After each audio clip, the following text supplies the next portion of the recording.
துணை முதலமைச்சர் கொஞ்சம் ஒரு பொறுப்பா இருந்துகிட்டது நல்லதுன்னு நான் நினைக்கிறேன். ரொம்ப அதிகமான ஒரு இடத்தை முதலமைச்சர் அவர்கள் கொடுக்க ஆரம்பிச்சிட்டாருன்னு நான் நினைக்கிறேன்.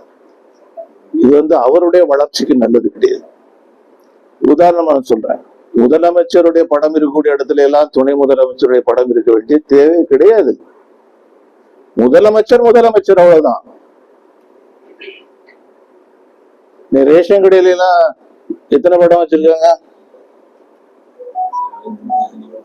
எத்தனை படம் வச்சிருக்காங்க? 2 படம் வச்சிருக்காங்கல்ல. இன்னொரு படம் எதுக்கு சார்?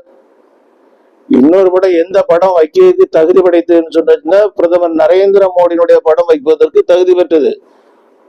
மத்திய அரசாங்கம் கொடுக்கக்கூடிய அரிசிய பணத்தை நீங்க இங்க விநியோகம் பண்ணிட்டு இருக்கீங்க. விநியோகம் பண்ணக்கூடிய போட்டோ இருக்குது, கொடுத்தவருடைய போட்டோ இல்ல. துணை முதலமைச்சருடைய படம் இருக்குது. துணை முதலமைச்சர் நல்லா வரணும்னு முதலமைச்சர் நினைச்சாருன்னு சொன்னா முதல்ல அவர் கலைஞர் எப்படி தன்னுடைய மகனை எப்படி நர்ச்சர் பண்ணி கொண்டு வந்தாரோ அது போல பண்றது சரியாக இருக்கும்.